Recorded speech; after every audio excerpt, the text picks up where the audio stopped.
Ikakasal na si Mateo sa napili ng ama niya para sa kanya. Mahigpit ito kung kaya nais nitong perpekto ang mga desisyon niya kahit pa sarili naman niya itong buhay. Nauna nang pumanaw ang ina niya dahil sa leukemia habang ang ama niya ang nag-aasikaso sa kanya magmula high school. Ngunit dahil sa kapusukan dala ng impluensya ng alak, nakasiping niya ang kapatid ng kanyang kaibigan, si Keisha. Maganda si Keisha at disenteng babae. Pero walang matinong tao kung nasa impluensya ito ng alak. Siya ang nakauna sa dalaga. Ang akala niyang tapos na ay nagsisimula pa lang pala. Dahil parehas nilang hahanap-hanapin ng pakiramdam na sa isa't isa lang nila natagpuan. Ses, dito na lang kasi. Pabayaan mo na yung kuya mo. Later na lang natin siya hanapin. Napairap si Keisha sa kaibigan niyang si Mildred. Hindi siya pwedeng hindi magpakita sa kuya niya. Lalo't nasabi niya nang nandito rin sila sa bar na tinatambayan ito. Nais nito na mabantayan sila dahil sobrang higpit nito sa kanya. Siya lang kasi ang prinsesa sa kanilang bahay. At aminado naman si Keisha na spoiled siya sa mga magulang pero hindi siya umaasa sa pera ng mga ito. Successful na siya kaya may sarili siyang pera. Isa siyang business owner pero graduate siya ng education. Hindi na nga lang niya nagamit dahil mas nag-focus siya sa pagninegosyo. Small business lang pero malakas kung kumita ang coffee shop niya. Simple lang si Keisha at kahit laki sa marangyang pamilya, hindi ito naging lisensya para manghamak siya ng kapwa. Hindi rin siya maarte at marunong makisama. Bumalik sa realidad si Keisha nang makita ang kuya niya na may kausap. Nakilala agad niya ang kausap nito na si Mateo. Si Mateo ay kaibigan nito pero hindi naman niya ito nakakausap. Ni simpleng interaction, hindi nila nagawa kahit palagi naman itong nakakasama ng kanyang kuya sa kanilang bahay. Keisha, late ka na. Nauna na ba kayong uminom bago ko hanapin? Mildred, baling ito sa kaibigan niya na nasamid sa iniinom nitong tequila. Ang totoo, nakainom na nga sila. Si Mildred kasi napakatigas ng ulo. Nakailang tequila na muna sila bago niya ito hinila-hila para hanapin ang kapatid niya. Napakamot sa batok si Mildred pero hindi sumagot kung kaya siya na ang naglakas loob. I'm not a baby. Kuya, kaya puntahan kita o hindi ayos lang. Mom said that so. Stop being paranoid at strict. Pakiusap niya bago tinapunan ng tingin si Mateo na walang pake sa usapan nila. We are here to celebrate her birthday. Tinuro pa niya si Mildred. Hindi ka sanay sa ganitong lugar kaya wag mong mamasamain kung nag-aalala ako sa'yo. Still, you're a baby to me. Tignan mo nga ang suot mo. Halos lumuwa na yung kaluluwa mo. Oras na may bumastos sa'yo dito, mapapaaway talaga ako. Inirapan niya ang kapatid. KJ mo naman. Napatingin silang lahat sa nagsalitang si Mateo. Don't mind him, mag-enjoy lang kayo. Dagdag pa nito bago binaling sa iniinom ang atensyon. Mateo, kinonsinti mo pa. Naiiling ang kapatid ni Keisha na si Ryan. If you want, you two can join. Pinutol na ito ni Keisha. Stop please kuya. Bye, see you tomorrow for my second branch opening. Flying kiss ang ibinigay niya sa kapatid bago sila humanap ni Mildred ng sarili nilang pwesto na walang mga matang nakamasid. Para kasing bodyguard ang kuya Ryan niya eh.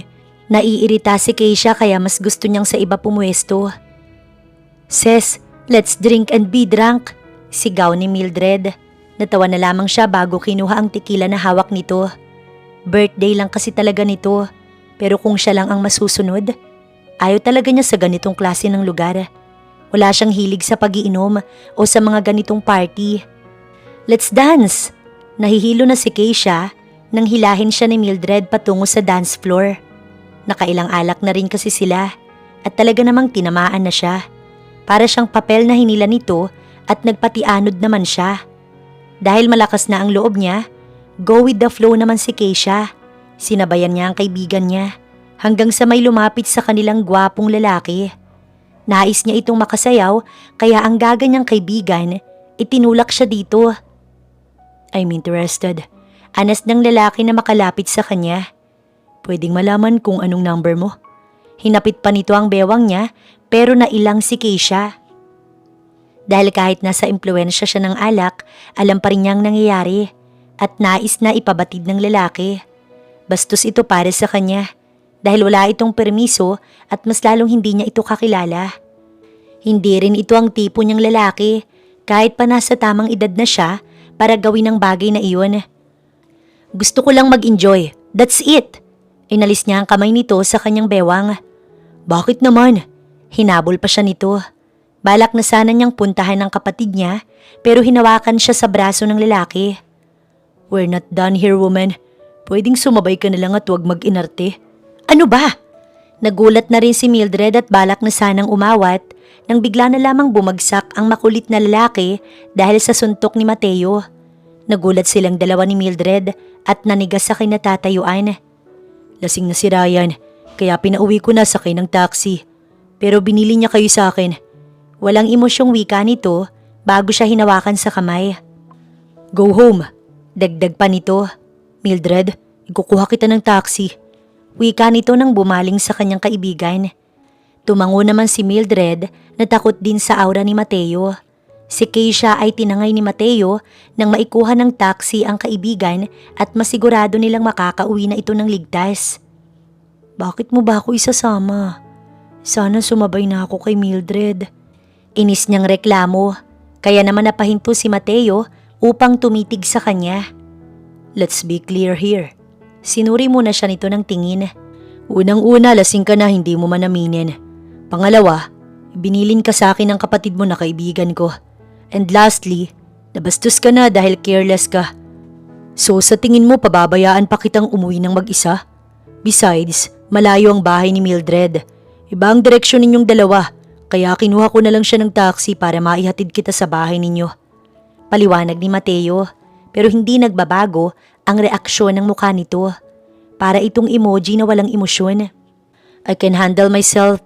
Salamat na lang sa... Ano ba? Mateo, ibaba mo ko! Sigaw ni Keisha nang buhatin siya nito. Para siyang isang damit na isinampay sa balikat. Sobrang ingay. Bulong pa nito bago siya ipinasok sa kotse. Sit, stay there, spoiled brat. Utos nito na nakapagpatawa kay Keisha ng malakas. What? Naiirita nitong tanong. Wala, para lang kasing bata ang sitwasyon natin. Ngayon lang kita nakausap kahit na panay naman ang punta mo sa bahay. Alright, we can talk. Seryosong wika nito bago siya sinuri ng tingin mula ulo hanggang ibabang parte niya. Nakaramdam ng tensyon si Keisha na sobrang weird para sa kanya. Hindi ito ang bahay namin. Sana kahit sa apartment ko binaba mo ko. Hilong-hilo na si Keisha pero may ulirat pa naman siya. Inalalayan siya ni Mateo palabas ng kotse. This is my place. Simple yet peaceful. Nahihilo na din ako at ayoko na maging cause pa ng accident. Kaya magpalipas ka na lang muna ng lasing. Paliwanag nito bago napahilot sa sentido si Mateo. Feel at home. Timpla lang ako ng coffee. No, don't go. Hinawakan niya ang laylayan ng damit nito. Napatitig ito sa kanya. Nasa impluwensya ako ng alak kaya mag-iingat ka sa mga ikinikilos mo. Lalaki pa rin ako, Keisha. Hindi ako tumatanggi sa... I didn't say anything. Gusto ko lang na wag mo muna akong iwanan. Kasi ngayon lang ako nakapunta sa bahay mo.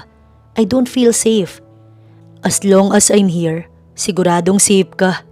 Tugon nito bago naupo sa tabi niya. Parang nawawala siya sa sarili. Kaya napasandal siya sa matipuno nitong dibdib. Dahil ba ito sa impluwensya ng alak? O dahil sa muling nabuhay ang paghanga niya kay Mateo? Matagal niya na itong palihim na hinahangaan dahil napakagwapo nga nito at magaling pa sa pag-handle ng company business. Ngunit hindi naman to the point na patay siya sa kaibigan ng kapatid niya. Simpleng paghanga lang naman ito. Lasing ka na nga talaga.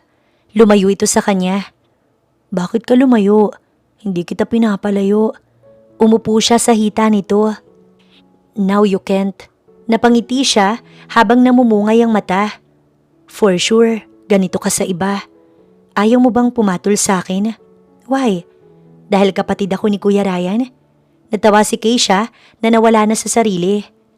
Hindi naman nalalayo ang edad ko sa inyo. 2 years gap is not a big deal. Bakit ako? Bakit hindi na lang yung lalaki sa bar kanina? Naningkit ang mata ni Mateo sa kanya. Mas gwapo ka naman, mas mabango, mas matipuno at higit sa lahat, magandang experience. Halos mahibang si Mateo sa lasing na si Keisha. Nadadala na siya pero pumapasok pa rin sa isipan niya na kapatid ito ni Ryan. Magagalit ang kaibigan niya. Oras na malaman nitong pumatol siya sa lasing nitong kapatid at mas lalo pa itong magagalit dahil alam nitong may fiancé na siya. Isang kasunduan ng kasal niya na ang ama niya ang nagpilit. This is clearly an affair. Pero hindi niya mapigilan ang sariling mahumaling sa dalaga. Walang sabing hinawakan niya ang batok nito upang ilapit sa kanya ang labi nitong napakalambot. Mapusok, mainit at masyadong nakakapanabik ang bawat tagpo nila. Nagising si Keisha na wala sa tabi niya si Mateo. Nagulat pa nga siya dahil tanghali na. Patay talaga siya sa magulang niya kapag nalaman ng mga ito ang kalukuhang ginawa niya. Ibinigay niya ang kainosentihan niya sa kaibigan ng kanyang Kuya Ryan. Napahilamos si Keisha bago binasa ang mensahe ni Mateo sa kanya. So kinuha pala nito ang number niya. Nabasa niyang may niluto itong almusal at umakto lang daw ng normal dahil one night stand lang naman daw ang naganap. Napangisi si Keisha dahil dapat siyang nagsasabi nun pero naunahan siya nito. Inis na inayos niya ang sarili. Nakita pa niya ang bahid ng dugo sa kobre kama. Dahil naiirita siyang iwan lang ang bakas, inalis niya ang kobre kama. San ka natulog? Bungad ng kanyang Kuya Ryan. Bakit? Ikaw ba si Dad? Biro pa niya sa kapatid pero seryoso talaga ito. Natulog ako kina Mildred. Sobrang strict naman ng daddy ko. Make sure na hindi sa lalaki. Dahil mabubugbog ko lang yon. Gusto mong mag-boyfriend? Daraan mo na sa akin bago kay daddy at mommy. Ryan, pinagagalitan mo pa ang kapatid mo. Nasa tamang edad na siya at may sarili ng desisyon. Gabayan mo lang pero wag mong hawakan sa leeg. Saway ng ama nila. Tama naman ang kuya mo na kung gusto mong mag-BF, papuntahin mo dito at wag kung saan-saan ka lang dadalhin. So may boyfriend ka na ba? Nakangiti nitong tanong.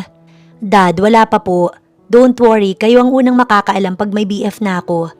Sa ngayon sa business ko po muna ang focus ko. But yeah, nakikipag-blind date naman po ako, madalang nga lang. Hinatid ba kayo ni Mateo? Binilin kita sa kanya. Yeah, all goods. Nautal pa siya pero nakabawi rin naman agad. Naalala kasi niya ang mainit nilang tagpo kagabi at ngayon nga, hirap pa siya dahil sa kirot at hapde. Pinipilit lang niya upang hindi siya mahalata. Namumutla ka? Hangover ba? Takang tanong ng kanyang ina. Baka po. Halos matuyo ang labi ni Keisha. Napakalaki ba naman kasi ng kargada ni Mateo? Sinong hindi manghihina? Sa pagod nga hindi niya na naalala ang opening pala ng pangalawang branch niya. Late na ako. 2:00 nang natapos sa pag-aayos si Keisha. Nasobrahan kasi ang pahinga niya kanina, kaya ginahol na siya. Ngunit umabot pa rin naman siya at kasama niya ang magulang ang kapatid niya sa opening ng business. I'm so proud of you, anak. Wika ng ama ni Keisha habang masaya silang nag-uusap-usap sa iisang table. Hinihintay nila si Mateo na pupunta din daw para bumati. Dapat hindi siya mukhang haggard kahit na inubos nito ang lakas niya kagabi. Nandito na pala sila eh. Wika ng Kuya Ryan niya nang ituro si Mateo at ang eleganting babae na kasama nito. Napaawang ang kanyang labi. Inalis niya ang tingin sa dalawa at nag-focus sa coffee na siya mismo ang gumawa. Sorry we're late. Inabot nito ang bulaklak sa kanya. Tinanggap naman ito ni Keisha. Salamat. Napakatipid at asiwa siya dahil sa babae nitong kasama. This is Claudine, my fiancé. Pakilala ni Mateo na nakapagpasamid kay Keisha. Careful, bulong ni Ryan bago siya inabutan ng tissue. Excuse me, maghuhugas lang ako ng kamay. Paalam niya bago dire-diretso na hindi tinapunan ng tingin si Mateo. Mukhang wala rin naman itong pakialam. Nagulat lang siya at talaga namang nakapagpagalit sa kanya dahil may fiancé na pala ito. So ibig sabihin, affair ang naganap sa kanila. Gusto ni Keisha siyang makausap si Mateo pero wala sa lugar kaya nagtimpi na lang muna siya. Ses, napatawag ka. Binulabog ni Keisha ang kaibigan niyang si Mildred na nasa duty na ngayon dahil guro ito sa isang public school. Pwede namang mamaya na kung busy ka at may klase ka ngayon. Ses, wag mo akong binibiro ng ganyan at baka sumugod ako sa coffee shop mo. Lihim na natawa si Keisha pero sumeryoso din ulit. Nakipagtalik ako sa taong ikakasal na. Napabuntong hininga pa siya. Siya ang una ko pero may kompromiso pa. Ses, seryoso ka? Sino? Sino ang buwisit na lalaking ite? Halos mabasag ang speaker ng phone ni Keisha sa lakas ng boses ni Mildred. Need mo pa bang malaman yun? Hindi na mahalaga basta ayoko na siyang makita. Hindi niya na hinintay ang isasagot nito kaya ibinabana niya ang linya. Inayos ni Keisha ang sarili. Maganda rin naman siya, elegante din. Pero ba't ba naiinis siya na kasama ito ni Mateo? Wala naman itong ginagawa sa kanya. Tapos fiancé pa ito. Nahihibang ka na. Ito ang nasambitla ni Keisha sa isipan habang pabalik sa kanilang table. Ngumiti sa kanya ang babae, si Claudine. Hello, nice to meet you. Masarap ang kape dito. Madalas kong aayain si Mateo dito. Tinapunan niya ng tingin si Mateo na walang reaksyon. So bro, when is the wedding? Si Ryan ang nag-iba ng usapan. As soon as possible. That's my dad said. Bakit parang hindi umaaktong fiancé si Mateo? Problema ng taong to. Napapailing si Keisha sa inaasal ni Mateo. Well, congrats iho. Inunahan mo pa talaga itong si Ryan na wala yatang balak lumagay sa tahimik. Natawa ang ama nila. Dad naman. Natawa si Keisha sa naiinis niyang kuya. Si Keisha na lamang ang aasahan namin. Nakikipag-blind date naman na siya kaya humihiling ako na sana ibigay na sa kanya. Napayuko si Keisha dahil sa hiya. Maiba nga pala iha. Pwede bang malaman ang trabaho mo? Sure po. Well, may business po kami and company. Gaya po ni Mateo, yun ang hinahandle ko. Sobrang compatible po talaga kami. Natawa pa ito pero tawa na mayaman ng tunog. Eto ring anak ko, business owner. Pero graduate siya ng education, hindi na nga lang nagamit. For sure, magiging magkaibigan kayo ni Keisha. I would love to. Pero parang ang peki naman ng pagkakasabi nito, kaya tahimik lang siya. Napagod si Keisha sa opening kaya nais na sana niyang dumiretso sa pagtulog pero may asungot na istorbo. Nakatanggap siya ng mensahe kay Mateo at nais nitong makipagkita. Since nais din niyang makausap ito, hindi siya nag-inarte. Sa lugar nito siya dumiretso para daw pribado. Dinatnan niya itong sumisimsim ng kape habang nakadikwatro. Hindi mo sinabing ikakasal ka na pala? Mataas ang boses ni Keisha. Ginawa mo pa akong kabit. One night stand lang naman yun. Walang big deal sa nangyari, Keisha. Big deal sa akin yun. Sinungaling ka. Liwanagin ko lang sa'yo. Hindi ako nagsalita sa'yo. Wala akong binanggit. At ikaw ang may gusto sa nangyari, pinagbigyan lang kita. Huli na para bawiin dahil nangyari na. Sa tingin mo ba cool ka dahil kalmado ka? No! Pinapakita mo lang na gawain mo na talaga yan kahit sa sinong babae. Nailabas mo na ba ang galit mo? Hinapit nito ang bewang niya nang tumayo ito at lumapit. Yan talaga dahilan kaya kita pinapunta. Nakikita kong gusto mo kung sampalin kanina. Kaya binibigyan kita ng pagkakataon ngayon. Ngunit pati pananalita nito, nakakaakit. Imbis na galit lang naramdaman niya, nadadala siya ni Mateo. Nakakainis! Sigaw niya bago tumalikod, pero hinawakan nito ang braso niya at muling pinaharap. Masakit pa ba? Ha? Anong klaseng tanong yan? Tinatanong ko kung masakit pa. Pag-uulit nito habang nakatingin sa ibabang parte niya. And so? Di ka man lang ba nasatisfied sa ginawa natin para magalit ka ng sobra? Eto pala ang nais nitong marinig mula sa kanya. Hindi, maliit ang ano mo. Pangiinis niya na tumalab kay Mateo. Pero nagulat siya nang ipasok nito ang kamay niya sa short na suot nito. Nakita mo to kagabi. Ngayon pwede mong sukatin kung naliliitan ka. Pero kahit sa ruler lalampas to, Keisha. I'm very sure of my size. Malumanay nitong tugon sa pangaasar niya. Sinampal niya si Mateo. Hiwalayan mo na lang si Claudine kung balak mo lang din siyang lukuhin. Mali ang iniisip mo sa sitwasyon namin. Pero sige, pababayaan kitang mag-isip ng kahit na anong gusto mo. Nawala ang lakas ni Keisha at napaupo na lang sa couch. Patay ka sa kuya ko kapag nalaman niya to. Sasabihin mo ba o mananatili tong lihim? Sa tingin ni Mateo mapang-akit ito. Bahala na. Pairap niyang sagot bago napabuntong hininga. Nakakaawa si Claudine. Hindi mo siya kilala at mas lalong hindi siya nakakaawa. Hindi na lang ito pinansin ni Keisha.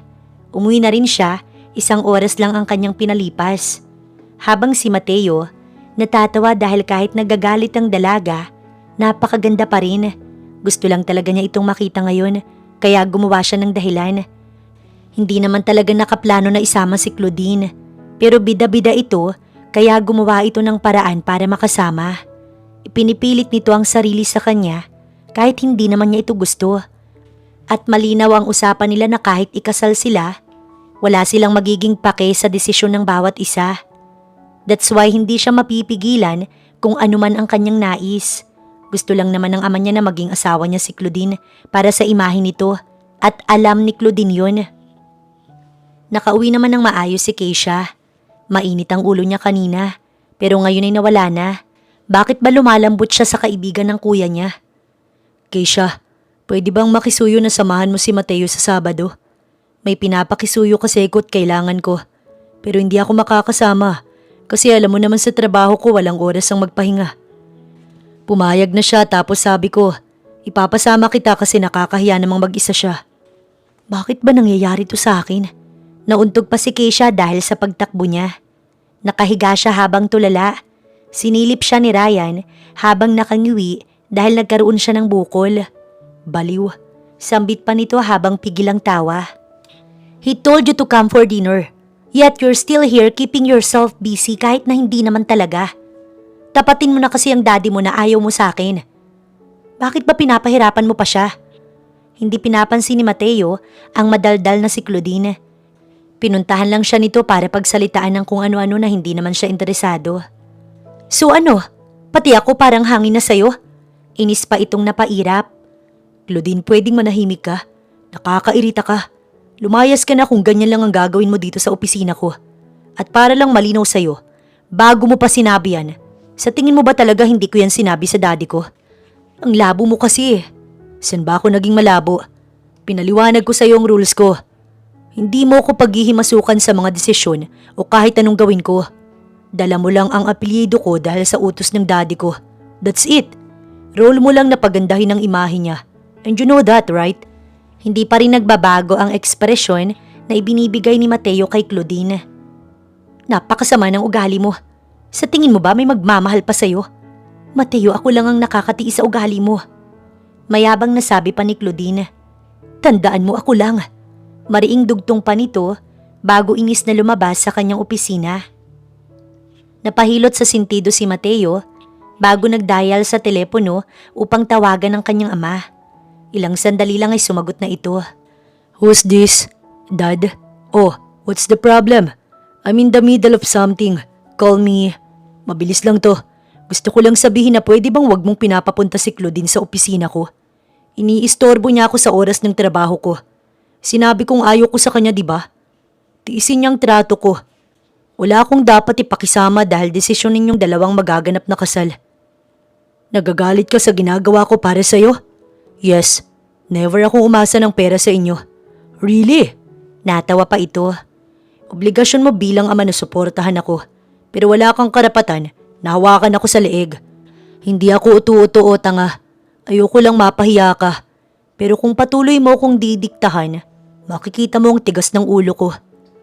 Simula nang mamatay ang mami mo, bastos ka na talaga sa akin. Tumaas ang boses ng kanyang ama. Ikaw, ang bago mong kinakasama, bagay na bagay kayong dalawa. Dahil parehas kayong basura. Isang manggagamit at isang nagpapagamit. And Dad, napabuntong hininga pa si Mateo. Nawala na respeto ko sa'yo nang malaman kong kinakalantari mo ang kinakasama mo. Kahit busy pa si Mamit nakikipaglaban sa buhay niya. Stop acting like a good dad. Dahil hindi naman talaga. Binaba ni Mateo ang tawag. Sumabog na siya sa galit dahil hindi niya na kayang magpigil pa. Ilang taon niyang kinimkim ang katotohanang sinabi niya sa kanyang ama. Sinikap niyang unawain ito kahit nalulunod na siya sa katotohanang niloloko nito ang mami niya dahil sa wala na itong kakayanan pa. Nanggigilid ang luha ni Mateo nang damputin niya ang susi at ang kanyang jacket. Lumabas siya sa opisina at dire-diretso lang palabas. Para siyang kinakapos ng hininga dahil sa sama ng loob niya. Sinisikap niyang ibalik ang respeto sa ama niya dahil nakiusap ang ina niya na wag silang magbabago sa isa't isa kahit na wala na ito. Pero sobra na. Hindi na kaya ni Mateo na walang sabihin at maging aso na lang ng ama at madrasta niya. Tinawagan ni Mateo ang kaibigan niya upang masamahan siya nitong mag-inom. Nais lang niyang palipasin ang galit na nararamdaman niya. Sinagot naman ito ni Ryan pero sa mga oras na to, nasa trabaho pa rin ito. Workaholic kasi si Ryan. Mas matindi pa ito sa kanya kung mag-focus ito sa trabaho. Pasensya na talaga. Babawi na lang ako sa iyo sa day off ko.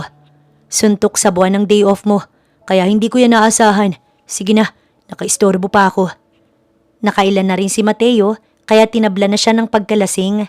Pero kaya pa naman niya. So ano ngang ganap sis? Sino nga? Atat na atat si Mildred habang may popcorn pang hawak. Inaabangan nito ang chika niya. Nasa apartment siya ni Mildred dahil nga hindi raw ito makakatulog kung hindi nito malalaman. Pumunta lang ako dito kasi maaga ako nagpasarado ng coffee shop. Pero wala naman akong balak na ibulgar sa iyo ang private na ginagawa ko, no? Seryoso ka? Ngayon mo pa sasabihin na private? Pati nga buhok mo sa anes mo nakita ko na. Nakakatampo ka na talaga. One night stand lang naman yun. For me, hindi na dapat. Hindi pa siya natatapos sa pinapaliwanag, may tumawag sa kanya.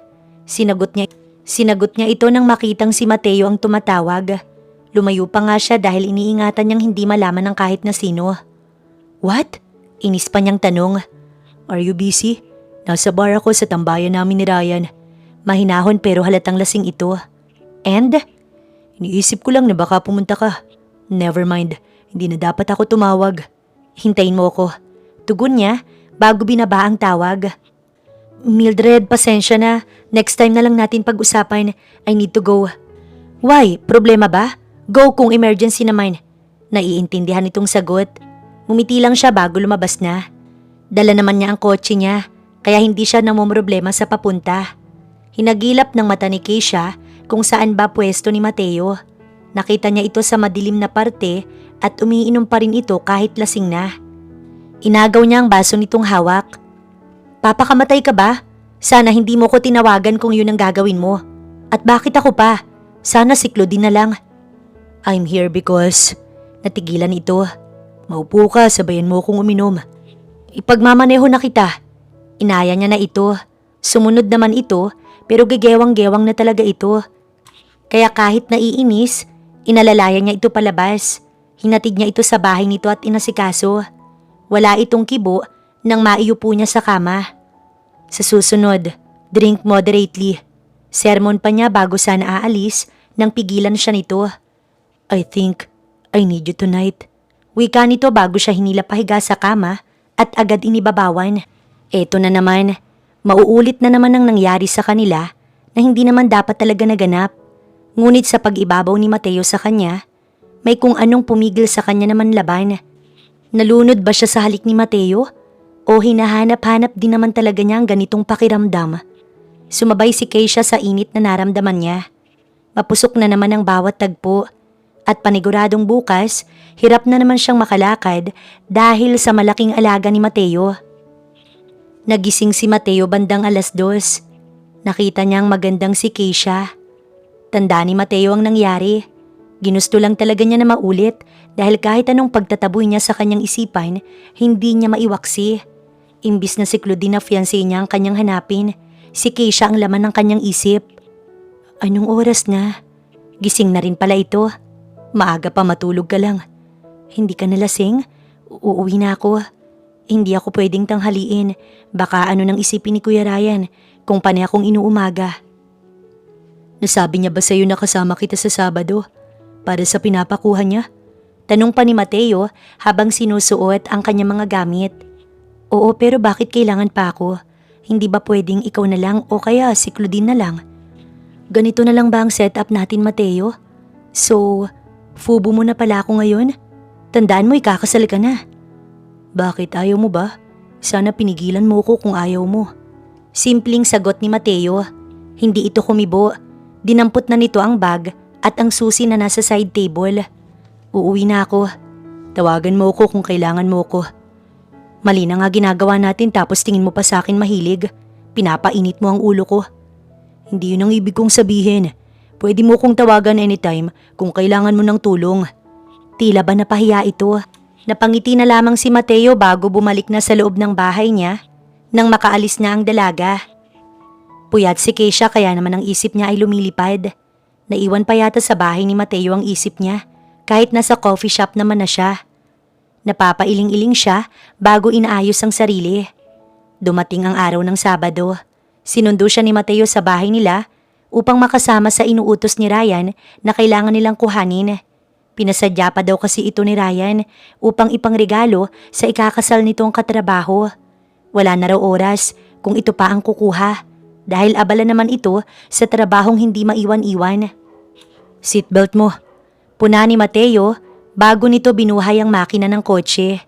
Liblib ang lugar na pinuntahan nila kaya natatakot ng slide si Keisha. Iniisip niya na baka ma-wrong turn sila at magaya sa movie. Napakalawak ng imahinasyon niya habang nakatanaw sa bintana at pinagmamasdan ng mga puno. Naputol lang ang pag-i-imagine niya nang may tumawag kay Mateo. Sinagot naman ito ni Mateo at naka-loudspeaker pa nga. Why? Walang ganang bungad nito kay Claudine. Nasaan ka? Nandito ko sa bahay mo. Hindi mo na nga ako sinamahan sa pagsusukat ng gown ko, wala ka pa dito. I'm with Keisha. Nanlaki ang mata niya at nakiusap na bawiin ito ni Mateo. Sumisenyas lang siya dahil ayaw niyang marinig ni Claudine ang kanyang boses. Kapatid ni Ryan? Why? May dapat ba akong ikabahala? Tila ba nagjo-joke lang ito dahil tumatawa pa ito. Hi, don't be shy. Bati pa nito sa kanya. Hindi naman ako selosa. Don't fucking call me again. Binaba ni Mateo ang tawag. Nagulat talaga si Keisha pero hindi niya magawang magtanong. Bakit ganoon na lamang itong kausapin ni Mateo? Nakarating sila sa tinutukoy na lugar ni Ryan. Dalawang matanda ang lumabas sa maliit na bahay upang sila ay kausapin. Pasensya na talaga kasi ang asawa ko hindi niya nagawang matapos ngayong araw pero bukas naman ay tapos na. Maaari bang hintayin na lang ninyo? Pero parehas silang hindi nakasagot ni Mateo at nagkatinginan. Paano ba? Dito muna sila hanggang bukas? Tawagan ko lang po yung kuya ko. Paalam niya bago tinawagan si Ryan na sumagot naman kaagad. Bukas pa pala ito matatapos. Sana naman inalam mo muna bago mo kami pinapunta. Napakalayo nito tapos gabi na kami. Reklamo ni Keisha. Pasensya na talaga. Hindi ba pwedeng hintayin na ninyo? Please, ngayon lang babawi talaga ako sa inyo. Mabait naman ang mag-asawa. Mapapatuloy nila kayo. Let me talk to them. Binigay ni Keisha ang phone sa matandang babae. Opo, pwede naman sir. O sige ho, kami nang bahala. Pasensya na ulit sir. Nakangiti nitong binalik ang phone pero binabana ng kanyang kuya. Ayos lang ba sa inyo na dumito muna? Isa lang ang bakanting silid. Pero kung hindi naman maaari na mag-isang silid kayo, ay pwede kitang katabi iha at ang asawa ko naman ay sa sala na lang maglalatag. Naku nay, hindi na ho. Nakakahiya po sa inyo. Bahay ninyo to tsaka kami pong nakakaistorbo sa inyo. Sige po, sa isang silid na lang kami. Hindi naman po kami ibay eh. Si Keisha na ang sumagot. Pasensya na po talaga, napaaga pa po pala kami. Hindi, gahol na kasi ang asawa ko kaya kasalanan namin. Halina't pumasok na. Tamang-tamat niluluto ko na ang panghapunan namin. Pumasok na sila sa maliit na bahay kubo. Hindi sanay si Keisha na hindi maligo sa gabi, kaya nakiusap siya na makikiligo at makikihiram muna ng isusuot. Samahan mo ko. Bulong niya kay Mateo. Nakangiti naman ito ng pilyo sa kanyang sinabi, kaya sinamaan niya ito ng tingin. Habang naliligo, nakabantay ito sa labas ng banyo na ang harang lang ay kurtina. Sinasadya yata talaga ng tadhana na makasama mo ko. Natawa siya sa sinabi ni Mateo. Utot mo, ang tawag dito ay kamalasan. Kamalasan pala. Sige, bahala ka na diyang mag-isa. Please don't. Takot niyang sigaw. Napalabas tuloy siya kahit na hindi pa niya naisusuot ang duster.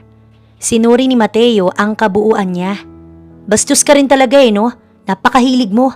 Pagsusungit niya, bago na una nang pumasok ng maisuot ang duster. Samantalang si Claudine, inis na inis. Hindi siya mapakali ng malaman na magkasama si Keisha at Mateo. Kaya naman agad siyang tumawag sa ama ni Mateo upang isumbong ang kanyang iniisip. Sa tingin kasi niya may relasyon ng dalawa, pero kutob pa lamang, wala naman siyang ebidensya. Napatawag ka?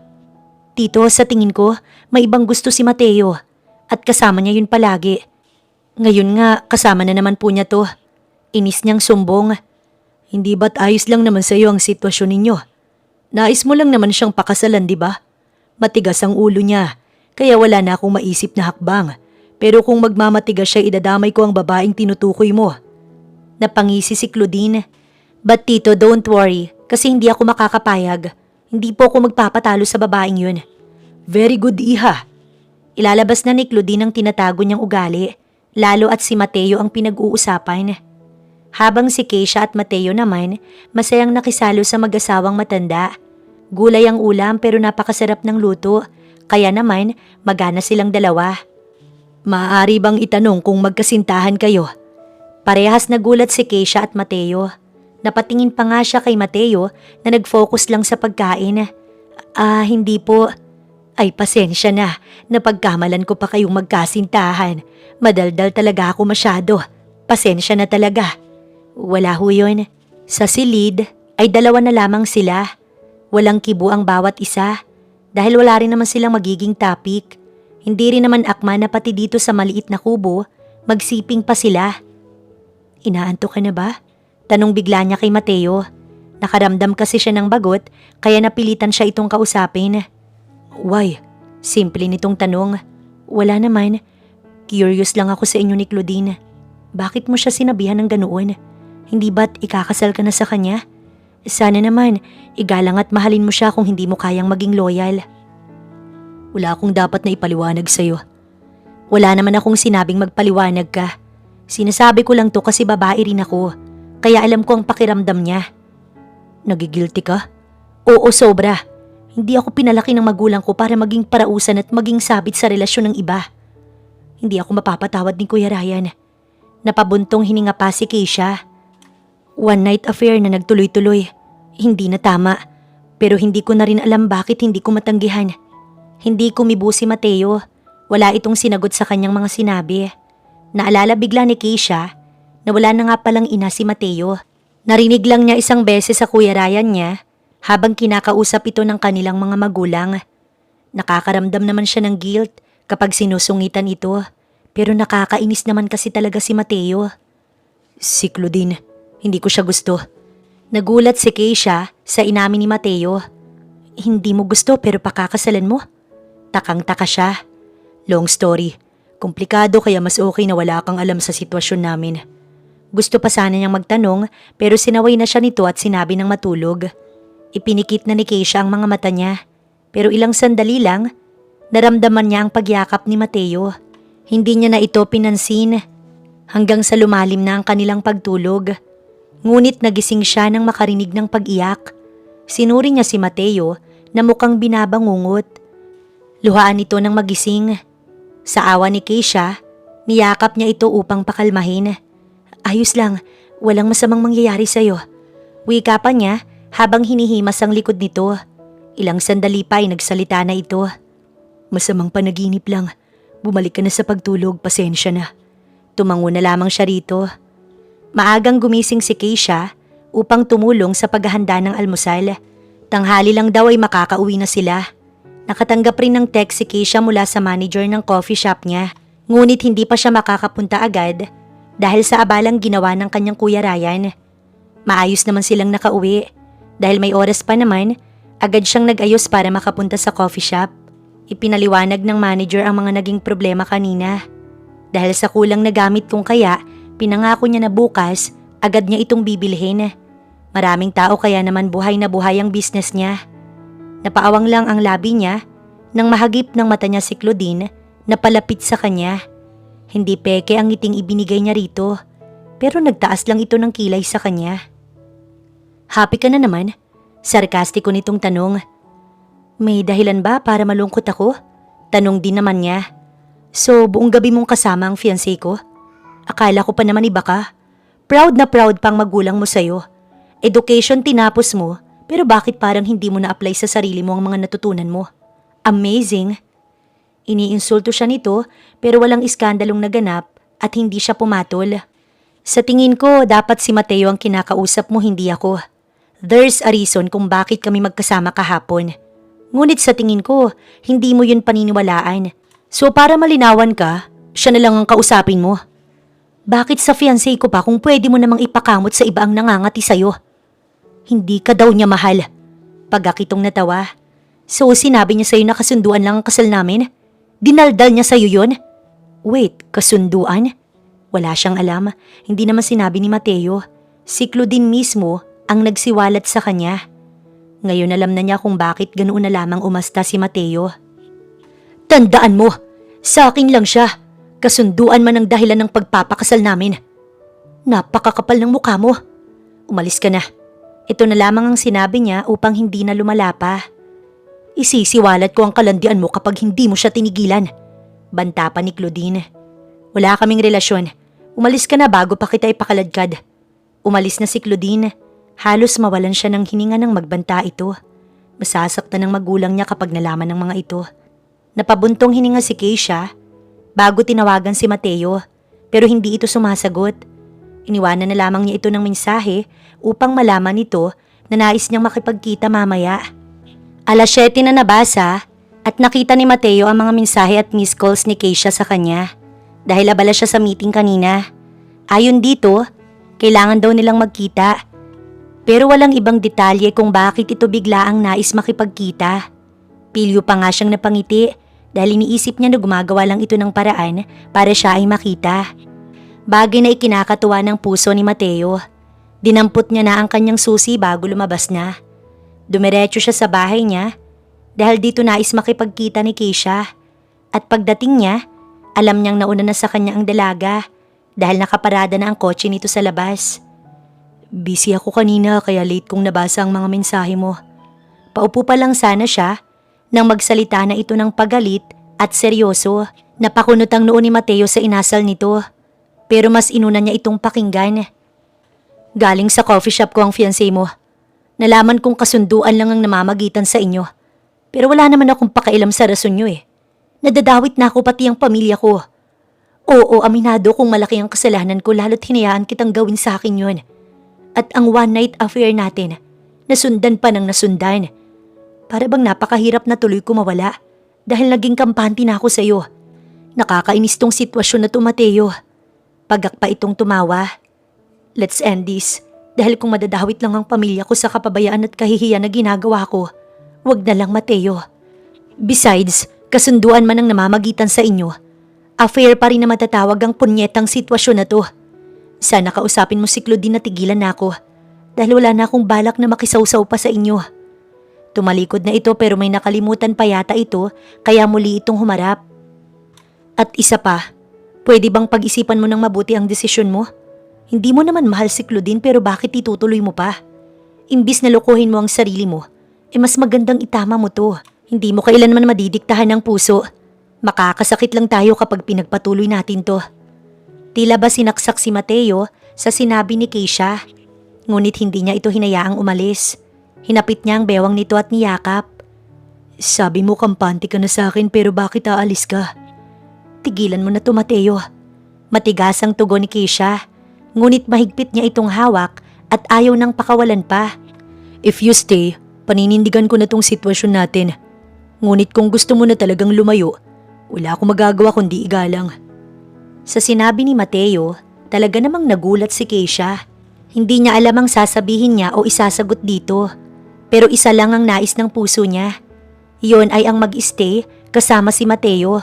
Hindi lang nila masabing dalawa pero alam nila sa sarili nilang kailangan nilang isa't isa at hindi na nila kayang bumitaw pa. Lingid sa kaalaman ng dalawa, nabiglaan ang day off ni Ryan. Hindi na ito nagsabi na pupunta sa bahay ni Mateo. At pagdating niya sa bahay ng kaibigan, napakunot ang noo niya dahil narito ang kotse ng kapatid niya. Sa pagpasok niya sa sala, tumambad ang dalawa na yakap ang isa't isa. Nabitiwan ni Ryan ang dala niyang alak na balak sana niyang inumin kasama ang matalik niyang kaibigan. Ngunit iba pala ang daratnan niya. Isang kahindik-hindik para sa kanya ang eksena ng dalawa. Nanginginig ang kamao ni Ryan sa galit. Lumayo ka sa traidor na yan, Keisha! Pero kuya, magpapaliwanag kami, pakiusap. Pakinggan mo muna kami ni Mateo. Lumuluha si Keisha at takot na takot sa kapatid niyang handa ng sumuntok kay Mateo. Keisha, naririnig mo ba ang sarili mo? Ikakasal na si Mateo. What is happening to you? Nasiraan ka na ba ng ulo? Ginawa mong kabitang sarili mo. Punyeta ka. Inambahan siya ni Ryan. Ngunit humarang si Mateo. Bro, pakiusap, huwag mo siyang sasaktan. Sa akin ka nalang magalit. Kasalanan ko naman to. Pakiusap ni Mateo sa kanyang kuya Ryan. Manahimik ka. Nakakahiya ang ginawa ninyo. Nakakahiya kay Claudine ang matalik kong kaibigan at ang kapatid ko ay may affair. Mariing napapikit si Keisha habang lumuluha. Pag nalaman to ni Mami at Daddy, sa tingin mo, anong mararamdaman nila ha? Ginusto ko na makasama siya at makatabi. Hindi lang siyang may kasalanan kundi ako din. Aware akong ikakasal siya pero wala naman silang relasyon ni Claudine. Ikakasal lang sila dahil sa kasunduan.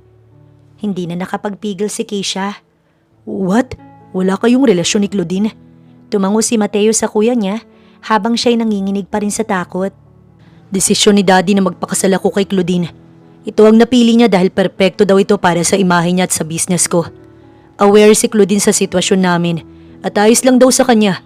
Nagalit ako kasi nagsisimula na siyang manghimasok. Hinayaan ko si Dad na magdesisyon dahil hindi naman ako naniniwala sa love and marriage. Bakit pa ako maniniwala kung mismong ama ko ang lumoko sa mami ko, di ba? Napaupo ang kuya ni Keisha.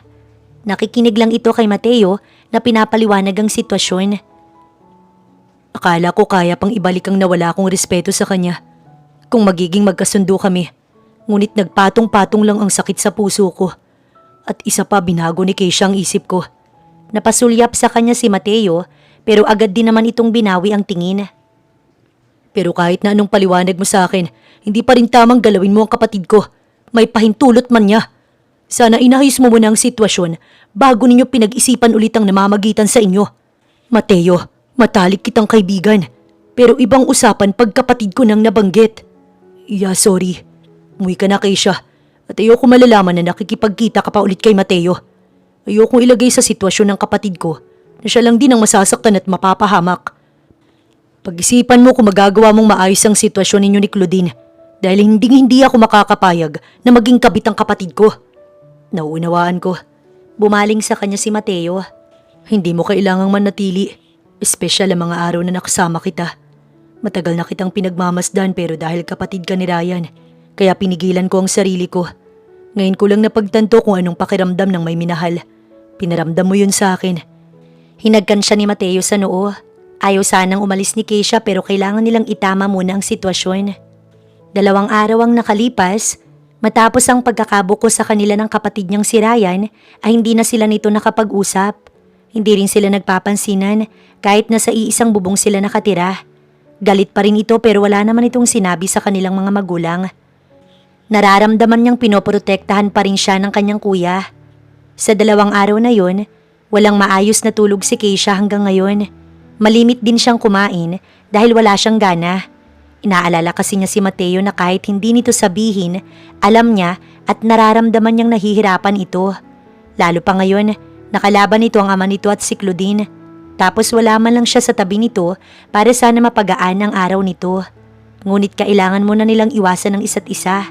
Dahil kung ipagpapatuloy nila ang alam nilang mali, itatakwil lamang sila ng lahat. Umaasa si Keisha na magiging maayos. Sana makasama niya ng malaya si Mateo. Hindi niya maamin kay Mateo pero mahal niya na nga ito.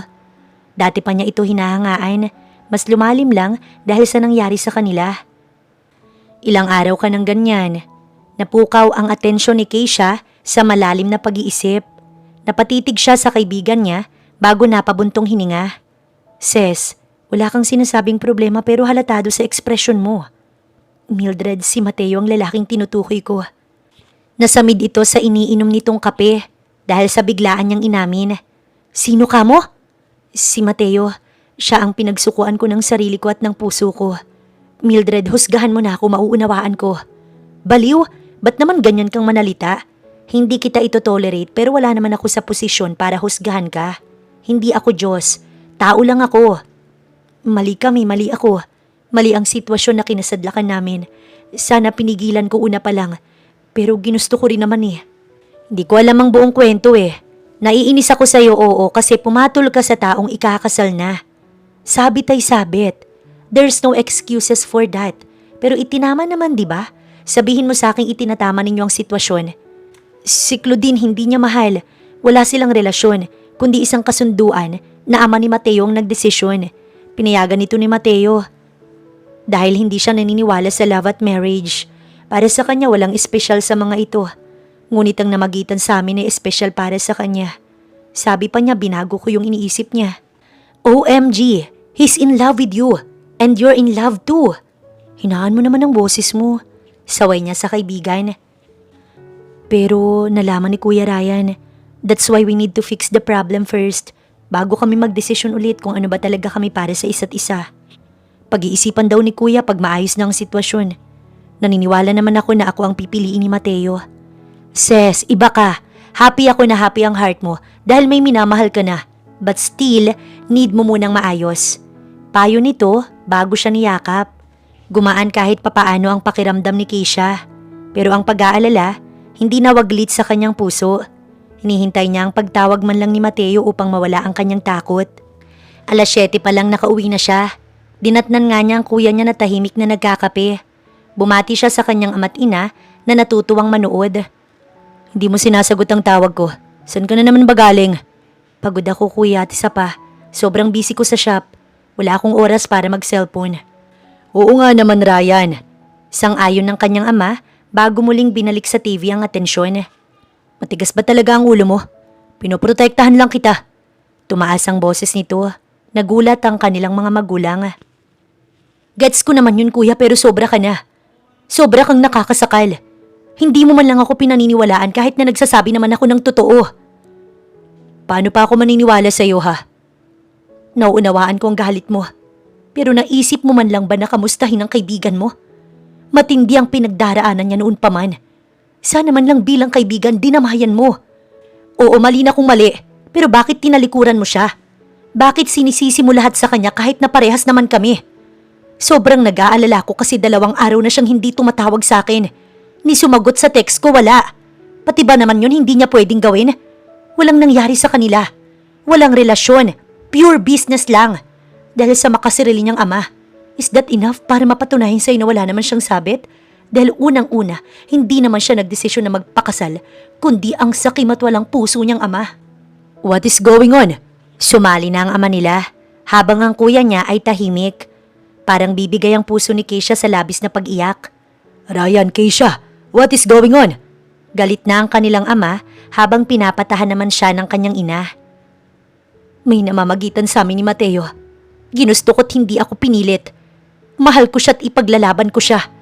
Matapang na sagot ni Keisha sa ama bago tumakbo patungo sa kanyang silid. Sa silid ay malakas na umiyak si Keisha. Tinawagan niya si Mateo pero nakapatay ang phone nito na mas lalong nakapagpaluha sa kanya. Samantalang si Mateo ay 2 araw nang walang magawa para makalabas sa nakakandadong silid. Pinuputol at tinatapos na niya ang koneksyon sa kanyang ama. Hindi na rin niya itutuloy ang kasunduan pero matigas ang kanyang ama. Ayon dito, walang masisira sa mga plano nito. Kaya naman pinakulong siya nito't pinapaturukan ng pangpakalma kapag nagwawala siya. Hawak din ng ama niya ang kanyang cellphone. Umaasa nga siya na maaawa ito pero kahit anong pakiusap niya, nilamon na ito ng kasamaan. Si Claudine ay kasabwat din ng kanyang ama. Dinadalaw at sinasamahan siya nito kapag natuturukan siya ng pangpakalma. At dahil nakatali siya, nagagawa siya nitong halik-halikan. Gusto na lang mawala ni Mateo. Pero kapag naiisip niya si Keisha, lumalakas ang loob niya. Nandito na ang breakfast mo. Pasensya ka na, hindi ko pwedeng alisin ang nakatali sa'yo kasi baka tumakas ka. Ayaw kong makita kang ganito pero ayaw ko rin namang mawala ka sa akin. Wika pa ni Claudine bago hinaplos ang mukha niya. Bruha ka. Mahinang wika ni Mateo bago itinikom ang bibig upang makipagmatigasan na hindi siya kakain. Tuloy ang kasal. Kaya wala ka nang dapat ipag-alala pa, Claudine. Napangiti si Claudine sa sinabi ng ama ni Mateo. Wala din naman talaga siyang balak umatras kahit pa umayaw na si Mateo. Hindi pwedeng baliin ang napagkasunduan na. Lalo't ama naman ito ang nagdesisyon. Hindi na mahalaga ang sasabihin ni Mateo. Basta dapat maikasal sila. Tito, malaki ang pasasalamat ko sa'yo dahil ginagawa mo ang lahat para sa kasal namin ni Mateo. Pero paano na lang kung hanapin niya na si Keisha? Baka gumawa sila ng hakbang para mailayo sa akin si Mateo. Paranoid na sabi ni Claudine. Sa ibang bansa nilang kaya kami, Tito. Magiging masaya kami doon dahil wala na ang asungot na babaeng yun. Gagawin ko ang lahat para makalimot siya. Nakausap ko na rin ang taong napakagaling sa hypnotism. Magagawa niyang alisin ang mga alaala ni Mateo sa pesting babaeng yun. Gawin mo kung anong gusto mo, Claudine. Basta selyado na ang kasunduan. Ngunit upang walang maging problema, dapat ay makausap ko ang babaeng yun. Hindi na siya makakapaghabol pa. Napakasaya ni Claudine sa mga nangyayari. Umaayon na ang kanilang plano sa kanila. Wala na talagang hahadlang sa kanila ni Mateo. Masayang uminom si Claudine upang mag-celebrate. Samantalang si Ryan, nakaramdam ng masamang kutob. Dinalaw kasi niya si Mateo pero wala siyang dinatnan. Napagtanto niyang ilang araw na itong hindi umuwi dahil napanis na ang pagkain na nasa mesa. Pinuntahan rin niya ito sa opisina pero ayon sa sekretarya nito ay nag-leave daw si Mateo. Pero iba talaga ang kanyang pakiramdam. Tila ba hindi tugma at may mali sa nangyayari. Dahil ang paalam ni Mateo sa kanila sa huling pag-uusap, itatama na nito ang sitwasyon. At kilala niya na ito na mapanindigan kaya kapag sinabi nito ay ginagawa nito. Sa ilang taon na nilang magkaibigan, hindi ugali ni Mateo na bigla na lamang aalis. Bakit ito magbabakasyon kung may problema pa itong tinatapos? At isa pa, na hindi na ito tumawag sa kapatid niya. Hinding-hindi ito tatakas. Tinawagan niya si Keisha. 9:00 pa lang ng umaga, kaya alam niyang nasa bahay pa ito. Hindi niya alam kung sasagot ba ito dahil sa naging pagtatalo nila kagabi. Bumuhos din ang sermon ng magulang nila, pero payo at saway lamang ang natanggap nila. Walang panghuhusga, walang masakit na salita o panunumbat. Hanapin natin si Mateo. Bungad niya nang sumagot ito. No need, nasa harap ko ang daddy niya. Tatawagan kita mamaya after naming mag-usap. Wala itong ganang tumugon. Tell me the address at pupunta ako. Sa coffee shop ko. Binaba ni Ryan ang tawag at agad na pinaandar ang kotse patungo sa shop ni Keisha. Samantalang si Keisha naman, seryoso ang ekspresyon habang kaharap ang ama ni Mateo. Maliit pero elegant ang shop mo and the coffee is good. Ramdam naman niyang peki lang ito. Natawa siya bago tumugon. I don't need your fake compliment. Pwede bang malaman ang sadya mo? Tama nga si Claudine na may pagkabastos ka. But anyway, nandito ako para sabihing ikakasal pa rin sila. Walang nabago sa desisyon ng anak ko. Kaya sana tantanan mo na sila. Hindi ka na niya nais pang harapin dahil abala na sila sa paghahanda. So para naman malinawan ka't hindi na umasa, pumunta na ako. Ayaw pa nga sana ni Mateo. Natawa ito bago binaba ang tasa. Tinikman ka lang niya. Masakit pakinggan, iha, pero yun ang totoo. Si Mateo bata pa lang siya, kilala ko na siya. Pasaway at marunong magmanipula. Bakit mo siya ginagawang salamin sa mga bagay na ikaw naman talaga ang gumagawa? Nakaka-proud ba yan para sa'yo? Elegante at malinis kang manalita. Pero amoy na amoy ko ang bulok mong pagkatao. Nawalan siya ng ina't ama at buong buhay niyang dadalhin yun. Paano mo nagagawang maging masaya habang nahihirapan ng anak mo? Dinuro siya nito. You have no right to tell me what to do. Sino ka ba? Hindi kita kamag-anak at hindi kita kadugo. Natikman ka lang ng anak ko pero kung umasta ka, para kang parte ng pamilya namin.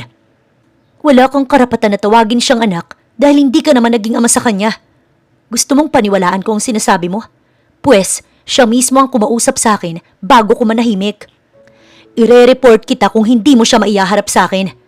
Banta pa ni Keisha bago iniwan ng ama ni Mateo na labis ang galit. Dumiretso siya sa banyo. Nakahinga lang siya ng maluwag nang mawala na ito sa paningin niya. Pag-alis naman ito ay pagdating naman ng kanyang kuya Ryan. Nasaan na siya? Galit nitong tanong. Umalis na, huli ka na. Oras na hindi pa matawagan o mag-update si Mateo. Magre-report na ako sa pulis. Sa tingin ko tinatago siya. Me too. Hindi ako naniniwala sa sinabi ng sekretarya na nagbakasyon si Mateo. Maniniwala lang ako kapag si Mateo na mismong nagsabi na hindi ako ang pinili niya. Napabuntong hininga si Ryan. Nagsisisi ako na hinayaan ko siya. Sana nasa tabi niya ako. Pigil ang luha ni Keisha. Sa kabilang banda, grabe ang galit ng ama ni Mateo. Halos sirain niya mga gamit na kanyang makita. Dinatnan siya ni Claudine na ganito. Tito, what's wrong? Ayaw maniwala ng babaeng yun.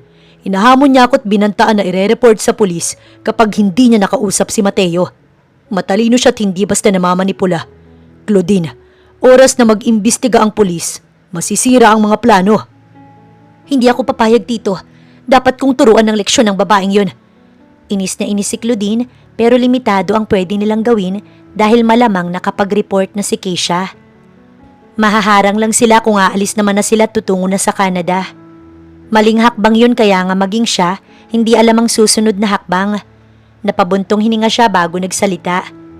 Hindi na muna kami lalabas ng bansa. Tito, sa malayong lugar muna para kung sakaling mag-imbestiga na ang mga pulis, walang ebidensya. Pumayag naman ito sa plano niyang naisip. Ngunit mautak si Ryan bago pa maisip ni Claudine ang plano nito. Alam nilang gagawa ng paraan ng mga ito upang ilayo si Mateo. Si Ryan ang nakaisip naman na sila Claudine dahil nga sa nangyaring komprontasyon sa pagitan ni Keisha at ng ama ni Mateo. Sa tingin mo ba may mangyayari sa plano natin? Paano na lang pala kung totoong si Claudine ang pinili niya? What if mapahiya lang ako? Hindi lang maiwasan ni Keisha na mag-isip ng negatibo. Wala pa naman kasi silang label ni Mateo at ang nangyari sa kanila, tila ba napakabilis para masabing pag-ibig na nga ito. Siya sigurado siya sa nararamdaman niya. Si Mateo ba sigurado din? Ngayon ka pa ba magdadalawang isip? Nailihim na nga ninyo sa amin eh. Sa titig pa lang niya sa'yo alam kung mahal ka ni Mateo. At oo, naniniwala kung ikaw ang pinili niya. Hindi babaero ang kaibigan ko.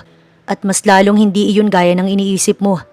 Nagulat nga ako nang sinabi niyang ikakasal na siya eh. Sa tagal naming magkaibigan, palagi niyang sinasabi na salot lang ang pagpapakasal. Dahil ang pag-ibig sa una lang naman daw. Yun din ang dahilan kung bakit sobrang galit na galit ako sa kanya. Dahil akala ko ginamit ka lang niya. Pero nawala ang galit ko nang sabihin niyang binago mo ang pananaw niya. Hindi ko lang nagawang tanggapin agad kasi kaibigan ko siya eh. Hindi ko akalain na magagawa niyang pumatol sa'yo. Napailing si Ryan sa kanya. Pero ano bang magagawa ko? Tadhana ngang nagpa siya para sa inyong dalawa. Natatakot ako, kuya. Gustong umiyak ni Keisha pero tinatagan niya ang loob niya. Sa pagmamanman nila, bandang 2:00 nila nakita ang kotse ni Claudine na lumabas. At kasunod nito, isang private ambulance. Malakas ang kutob nila ng kuya niya na nakasakay doon si Mateo. Ngunit mas ikinakabalang ni Keisha dahil nakaambulansya pa. Hinarang ni Keisha ang mga ito. Lumabas na rin ang mga pulis na kasama nilang nagmanman. Dahil 4 na araw nang missing si Mateo ay nakakuha sila ng suporta sa mga pulisya. Nabigla si Claudine nang siya ay makita. Ayaw nitong bumaba kahit na anong sigaw niya. Ang mga kasama nilang pulis nakapalibot na at ang iba puwersahang binuksan ng ambulansya. Nakita ito ni Claudine kaya lakas loob na itong lumabas. Namumula ito sa galit. Buwisit ka talaga? Bakit ka nandito? At bakit may mga pulis? Hindi ba ninyo alam na bawal to? I'll make sure na mananagot ang mga sangkot dito. Sinampal niya si Claudine. Wala kang karapatan na pahirapan si Mateo. Wala kayong puso. Utal at naluluha si Keisha. Hindi mo na siya mapipilit pang magpakasal sa'yo dahil hindi ako papayag. Sa akin lang siya. Ikaw na estupida ka. Dinuro siya nito habang nanlilisik ang mga mata. Hindi siya pwedeng kunin sa akin. Sigaw pa ni Claudine. Ngunit na-rescue na si Mateo. Si Claudine kasama ng mga katuwang nito sa pagdukot kay Mateo, mapaparusahan kasama ang ama ni Mateo. Dinakip ng mga pulis ang mga ito. Dawit na rin ang madrasta ni Mateo dahil may alam din ito sa mga nangyayari pero wala itong ginawa. Walang malay si Mateo hanggang sa makarating sa hospital. Inasikaso naman kaagad ito. Baka sa mata nito ang pagod at stress. Napansin rin niya ang mga sugat nito dahil sa pagkakatali. Bakas kasi ang tali sa paa at kamay nito na mas nakapagpadurog sa puso ni Keisha. Hindi ako makapaniwalang dinanas niya ang kalupitan na yon. Napakasama nila. Lalong-lalo na ang daddy niya. Bakit may mga taong ganun? Sobrang sama na ba talaga ng daddy niya? Kaya kahit masira ang buhay ni Mateo ay ayos lang? Lumuluha si Keisha. Niyakap naman siya ng kanyang kuya Ryan. Magiging maayos na siya. Hindi na siya magagawang saktan nila Claudine dahil mabubulok na sa kulungan ng mga yun. Tumango na lamang siya pero hindi pa rin siya tumatahan. Nagising si Mateo na nasa hospital bed na. Nahagipagad ng mata niya si Ryan. Nagulat pa nga siya dahil wala naman siyang ideya kung paano siya napunta dito. Wala siyang malay. Huling natatandaan niya, pinuwersa siya nila Claudine na turukan ng pampatulog. Sinabi nito ang plano kaya agad siyang nagwala. Pero may mga kasama itong eksperto kaya kaagad siyang naturukan. Yun ang huli niyang naaalala. Ryan, abala kasi itong magbalat ng prutas kaya kinuha niya ang atensyon nito. Nagulat pa nga ito nang makita siyang gising na. Halos lumundag ito sa kanya upang siya ay yakapin. Natawa rin siya nang marinig itong umiyak. Tahan na, maayos naman na ako. Paano pala ninyo nalaman na tinatago nila ako? Paano ninyo ako nakuha mula sa kanila? Matalik mo akong kaibigan kaya kilala kita. Hindi mo ugaling tumakbo sa problema. Si Keisha ang naging katuwang ko. Dapat mo siyang makausap para malinawan siya na hindi mo naman talaga siya iniwan. Siya ang pinili mo, di ba? Bakit hindi ka na ba galit? Birong tanong niya. May magagawa pa ba ako? Basta, panindigan mo ang kapatid ko. Sasagot pa lang sana si Mateo nang biglang pumasok si Keisha. Nagulat ito nang makitang gising na siya. Ngumiti siya pero wala siyang sinabi. Lumapit ito sa kanya at agad siyang niyakap. Ilang araw kitang tinatawagan at tinitext. Natakot akong baka hindi mo ko pinili. Takot na takot ako. Para kang batang umiiyak dyan. Sinabi ko naman sa iyo na hindi siya gaya ng iba. Napapailing pa si Ryan habang pinagagalitan ng kapatid niya. Si Mateo naman, pinatahan na ito gamit ang matamis na halik. Gamit ang palad niya, tinuyo niya ang luha nito. Tana, tama na. Nandito na ako at hindi na ako mawawala pa. Wala nang kasal na mangyayari. Pinutol ko na ang kasunduan. Ikaw ang gusto ko, ikaw lang. Hindi ko alam kung tamang oras ba to para sabihin sa iyo ang nararamdaman ko. Keisha, habang nakakulong ako, ikaw lang ang iniisip ko. Sobra ako nangulila sa iyo. Nangulila din ako. Hinahanap-hanap kita kahit sa panaginip. Muli sanang maglalapat ang labi nila nang pigilan ni Ryan. Baka lang nakakalimutan yung nandito ako. Inis na napairap ito bago inabot sa kanya ang prutas. Palakas ka, para may lakas ng loob ka kapag humarap ka sa magulang namin. Natawa na lamang sila ni Keisha sa sinabi ni Ryan. Nakalabas naman na si Mateo sa hospital kinabukasan. Nadalaw pa nga siya ng magulang ni Ryan at Keisha. Wala namang binanggit ang mga ito kung ano bang nangyayari matapos sa mga gulong nangyari na. Ngunit nabanggit ni Keisha na nasabi na nila sa mga ito ang namamagitan sa kanila. Ikinuwento din ni Ryan kung paano sila nagtalo ni Keisha at talaga naman daw na nakakatakot ang kapatid nito. Sa ngayon, pinili ni Mateo na dumiretso sa presinto upang siya daw mismo ang magsampa ng kaso. Ngunit sa pagpunta niya, nakita niya ang nakakaawang sitwasyon nila Claudine. Hindi makatingin sa kanya ang kanyang ama. Sa edad mong yan, dapat iniisip mo kung ano bang dapat mong gawin bago man lang manghina ang katawan mo. Ngunit iginugol mo pa ito sa masamang gawain. Madrasta lang niyang nakatingin sa kanya. Sa gagawin kong pag-urong ng demanda laban sa inyo, isang kasunduan ang ating gagawin. Para sa naman, si Claudine ang agad na nagtanong. Sige, payag ako basta wag lang ako makulong. Hindi na ninyo kami lalapitan at lalong hindi na ninyo ako guguluhin. Oras na hindi ninyo to pa rin ang kasunduan, mabubulok kayo sa kulungan. Gusto ba ninyo ang offer ko o hindi? Lukot ang mukha nila Claudine nang pirmahan ng pinagawa niyang kasunduan. Galit itong umalis at halos mapatay na siya sa matalim nitong titig bago ito naglaho sa paningin niya. Wala siyang sinabi sa ama ni hindi niya ito binigyan ng tingin matapos nitong pumirma. Hinihiling niya na sana magbago na ito at mag-focus na lamang sa sarili nitong buhay. Naiinip ka na? Pasensya na, natagalan ako. Wika ni Mateo pagpasok sa kotse kung saan hinihintay siya ni Keisha. Pilit itong sumama kahit na sana ayaw niya dahil baka umiyak na naman ito. Ayos lang, alam kong mahalaga ang ginawa mo. So let's go na. Saan ang destination natin ngayon? Tanong pa nito habang hawak ang isang kamay niya. Gutom ka na ba? Dumaan na muna tayo sa restaurant. Date muna kita bago umuwi. Tugon niya na ikinatuwa naman ito. I love you. Dagdag pa nito. Ngayon niya lang ito nasabi. Napakasaya talaga ni Mateo na ang kasama at makakasama niya na ay ang taong gusto niya. Nabingi yata ako. Narinig kong nag-I love you ka. Napailing-iling pa si Keisha. Nakita rin niya ang pamumula ng pisngi nito dahil sa kilig. I love you so much. Ikaw ang gusto ko't ang pakakasalan ko. Napatitig si Keisha sa kanya. I love you too. Ganti nito, kaya naman kahit nasa kotse pa, walang alinlangan niyang hinagkan si Keisha. Ipinadama niya rito ang mainit niyang pagmamahal. Ngunit hindi naman lumalim dahil hanggang halik lang sila. Akin ka lang, mahal na mahal kita. Bulong pa ni Mateo habang hinahabol ang hininga. Opisyal na silang magkasintahan. Hindi man sila gaya ng iba na dumaan sa proseso ng ligawan. Para kay Mateo, araw-araw niyang liligawan si Keisha kahit pakasal na sila. Sa ngayon kailangan pa rin niyang humarap sa magulang nito bilang respeto. Approve na sila ni Ryan pero ang ama at ina ni Keisha wala pang sinasabi sa kanilang relasyon. Masaya ang date nila ni Mateo. Inihatid na rin siya nito matapos ang date. Dahil matagal itong nawala ay kailangan daw nitong mahabol ang mga naiwang trabaho. Sinabi rin ito sa kanya na pinalaya na nito ang ama at si Claudine. Ngunit may kasundo ang pinirmahan ng mga ito. Inirerespeto naman ni Keisha ang desisyon ni Mateo. Dahil ama pa rin naman ni Mateo yun kahit anong gawin at baliktarin ang mundo. Sobrang happy yan. Kulang na lang hanggang langit ang ngiti mo. Inirapan siya ng kanyang kuya. Tumango siya habang natatawa. I suggest na para hindi ka bitter ay magjowa ka na rin. Bakit si Mildred ayaw mo pang ligawan? Mabait ng kaibigan ko tsaka napakaganda.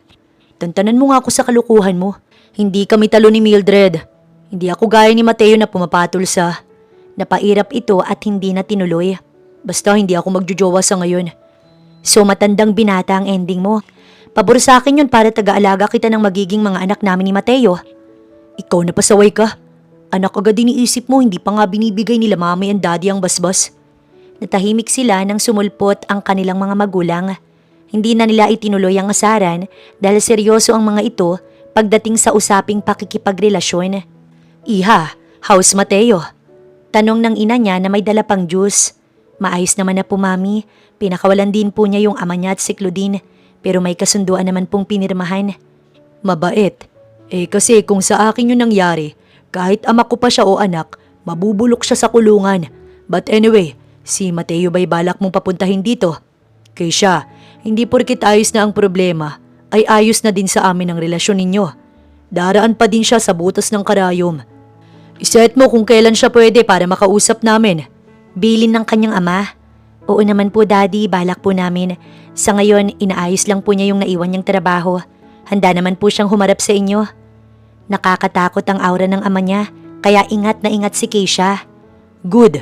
And you Ryan? Baling nito sa kanyang kuya. Lihim na natawa si Keisha. Hindi kasi maipinta ang mukha ng kuya niya dahil sa tanong ng ama nila. Why me? Wala pa po kong balak dad. I'm busy working. And I don't care kung mauna si Keisha na ikasal. Dagdag pa nito bago siya inirapan. Dad, kampante ko sa kaibigan kong si Mateo. Dagdag pa nito na nakapagpangiti kay Keisha. Hindi niya inakalang irerekomenda pa ni Ryan ang nobyo niya ng si Mateo. Ang kuya mo mukha lang tigasin pagdating sa kapatid, pero malambot naman talaga ang puso't nais kang maging masaya. Bulong ng kanyang ina. Sumang-ayon si Keisha. Niyakap niya ang kuya niya at nagpakarga dito na parang bata. Ready ka na? Isang simpleng ngiti ang itinugon ni Mateo kahit na ang totoo kabado talaga siya.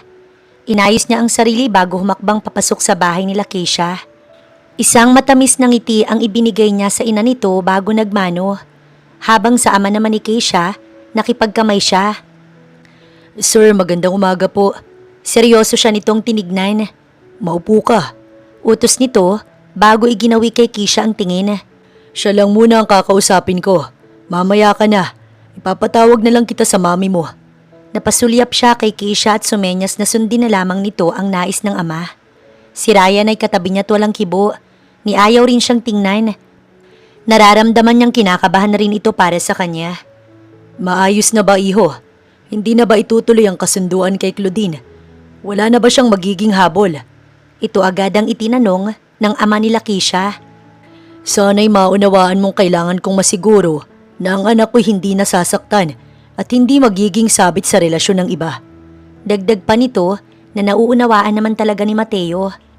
Sir, makakaasa po kayo na hindi ko sasaktan si Keisha. Hindi rin po siya magiging sabit dahil wala naman po kaming relasyon ni Claudine. Mali po ako sa puntong hinayaan ko ang ama ko na magdesisyon sa buhay ko. Naitama ko na po yun. Hindi na po mauulit ang pangyayaring yun. Buhay ko'y handa akong ialay para lang protektahan si Keisha. Mahal na mahal ko po ang anak ninyo. Naniniwala naman akong isa kang matino at mapagmahal na tao. Natatakot lang ako na baka ang inyong pagmamahalan o init ng inyong nararamdaman, lumamig lang din. Hindi porkit maalab ang inyong mga nararamdaman ngayon, masasabi na ninyong habang buhay na kayo. Iho, may kalakip na responsibilidad ang pakikipagrelasyon. Hindi ako papayag na gamitin mo lang ang anak ko at kapag sawa ka na, itatapon mo na siya na parang basura. Dad, hindi naman po ganun si Mateo. He's a good man. Matindi ang paninindigan niya. At isa pa'y never ko pa siyang nakitang nakipag-date o kahit flirt lang sa kahit sinong babae. Si Keisha pa lang po. Hindi na yata napigilan ni Ryan kaya sumabat na ito. Nauunawaan ko, Ryan, pero hindi ba't bilang ama, karapatan kong imbestigahan ng lalaki na minamahal niya. Pero alam mo, wala naman akong tutol sa inyo ng anak ko. Nais kong panagutan mo siya. Lalaki rin ako at alam kong nagawa na ninyo ang bagay na yon. Paano kung humiling ako ng kasal? Willing ka bang... Hindi na ito pinatapos ni Mateo. Yes, sir. Buong puso ko pong pakakasalan ng anak ninyo sa kahit na ano pong simbahan at kahit anong oras o araw po. Mahal na mahal mo nga siya. Dahil dyan, ibinibigay ko na ang aking basbas sa inyong dalawa. Tinatanggap kitang maging parte ng aming pamilya. Kaya sana wag mo akong bibiguin. Nakipagkamay ito sa kanya. Simulan at kasanayan mo na akong tawaging dad. Ayokong sir, napaka-formal. Hindi naman kita empleyado. Lumiwanag ang mukha nilang dalawa ni Ryan. Masaya ito para sa kanya at niyakap pa siya nito. Bayaw na itatawag ko sa iyo simula sa araw na to. Wika pa nito habang natutuwa. Niyakap siya ng ina ni Keisha. Masaya ito't wala naman ding tutol. Kaya ama lang ni Keisha ang nagsalita. Napakagaan ng loob ni Mateo sa mga ito. Inom na, bayaw. Paalam muna ako, baka mapagalitan. Napakamot pa siya sa batok bago hinanap si Keisha. Sa kusina niya ito nakita. Lumapit siya upang ipabatid na maayos na ang naging pag-uusap at naibigay na sa kanila ang basbas. Sobrang saya ko. Halos maluha si Keisha. Me too. Sobrang saya ng araw na to. Si Ryan nga bayaw na ang tawag sa akin. Makakasanayan ko rin pero ngayon talaga naninibago pa ako. Pwede bang uminom? Paalam niya sa nobya na gumagawa pala ng merienda para sa lahat. Si Ryan kasi, inaaya ko para sa simpleng celebration. Sige, pero drink moderately ha. Tumango siya bago ito hinagkan. Napailing na lamang si Keisha habang tinatapos ang meriendang ginagawa niya. Hinatid niya ito matapos gawin. Nakita niyang nag-uumpisa na si Ryan at Mateo. Hindi kasi umiinom ang kanilang ama kaya hindi ito makasabay. Maayos na ang lahat at tanging kasal na lang ang kulang. Sa paglipas ng mga araw, masaya pa rin naman sila. Umuwi sila sa isa't isa matapos ang nakakapagod na araw. Ngunit ngayong araw, nagkasundo sila na isang fine dining restaurant na lang mag-dinner. Hindi naman daw sasawa si Mateo sa lutong bahay, pero nais kasi siya nitong i-date. Wala namang problema sa kanya. Kaya matapos magsara ng coffee shop, dumiretso siya sa restaurant. Sa shop na rin kasi siya nag-ayos at nagpalit. Wala nang oras para umuwi pa dahil 7:00 ang usapan nila ni Mateo. Halos magkasunod lang sila. Sorry, kanina ka pa ba? Nag-aalala nitong tanong. Hindi, nauna lang ako ng ilang minuto. Let's order. Wika pa niya bago tinignan ng menu. At habang abala sa pagpili, napansin niyang may nilabas na maliit lang na box si Mateo. Nahagip kasi ito ng mata niya kaya nawala sa menu ang focus niya. Binaba niya ang hawak at napatitig sa box. Hindi siya pwedeng magkamali ng hinala. Sigurado siyang singsing ang laman nito. Nakatingin siya kay Mateo na nakatitig rin pala sa kanya. Buksan mo na. Utos nito na agad naman niyang sinunod. Alam kong mabilis to para sa'yo. Ngunit ayoko nang patagalin pa. Wala naman ng hadlang sa pagmamahalan na nabuo natin. Gusto kong pamilya naman ang ating mabuo. Sana tanggapin mo. Please marry me. Nanginginig ang kamay ni Keisha nang kunin ng napakagandang singsing. Isinuot niya ito habang ang luha unti-unting umaagos. Yes, I will marry you. Walang dahilan para humindi ako. Mahal kita, mahal na mahal. Hindi na susukat sa tagalang pagpapakasal. Tumayo ito't siya'y niyakap. Nakita pala sila at narinig ng mga kumakain din kaya nagpalakpakan ng mga ito. Dahil sa nasaksihang simpleng proposal, bumuhos ang pagbati sa kanila. Inilibre na rin ng restaurant ang kanilang dinner. Masaya nila itong ibinalita sa magulang ni Keisha. Hindi rin nagtagal, sinimulan na nilang lakarin ng requirements. At dahil bongga ang nais ng ama niya, tumagal ng 1 buwan ng paghahanda ng kanilang kasal. Sa huli, maayos at nairaos ang kanilang kasal. Bongga ito't napakarami nilang bisita. Dahil nasa tamang edad naman na si Mateo, hindi na nito kinailangan pa ng ama. Sa honeymoon naman, mas ginusto nilang manatili sa nabili nilang bahay. Nais nilang masolo ang isa't isa sa sarili nilang bahay. At ngayon nga ang unang araw nila bilang mag-asawa. Good morning. Sabog pa ang buhok ni Keisha nang bumaba siya galing silid. Tinanghali na ng gising at parang ayaw pa nga niyang bumangon. Ngunit kapag hindi pa daw siya bumaba, bubuhati na siya ni Mateo. Upo ka na, luto na ang almusal. Naupo naman siya habang naghihikab pa. Pero nang maamoy niya ang sibuyas na nasa corned beef, ay napatakbo siya sa lababo upang dumuwal. Duwalang siya ng duwal at wala namang inilalabas. Masama ba pakiramdam mo? Alalang-alala ang kanyang asawa. Hindi naman, ayoko lang sa amoy ng sibuyas. Hindi kaya buntis ka na? Magiging magulang na ba tayo? Bakas ang saya sa mata ni Mateo. 1 buwan simula nang mag-ayos sila ng kasal at alam ni Keisha na posibleng mabuntis talaga siya dahil wala naman siyang ginagamit. Piti ang kailangan ko. Wika niya bago bumalik sa upuan dahil sa panlalambot. Inalis naman ni Mateo ang ginisa nitong corned beef. At nagpaalam din sa kanya na bibili na muna ng PT para masiguro ang pagbubuntis niya o false pregnancy lang. Ayaw naman nilang paasahin agad ang magulang niya, kaya dapat malaman nila ang totoo. Ilang sandali pa bumalik na si Mateo. Sinubok naman agad niya. Ano man ang kalabasan magiging masaya sila. Pwedeng ibigay na agad at pwede namang hindi pa. Ngunit nang makita ni Keisha ang resulta, napaluha siya. Lumabas siyang umiiyak habang hawak ang PT. Positive, patunay na nabuo na nga.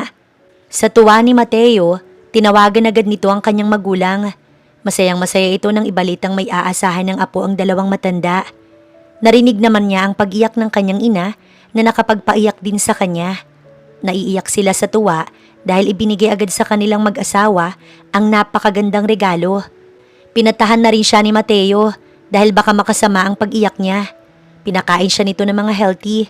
Maingat na ito sa kanya kahit nobyo pa lang niya ito pero mas naging OA ito sa pagiging maingat ngayong buntis na siya.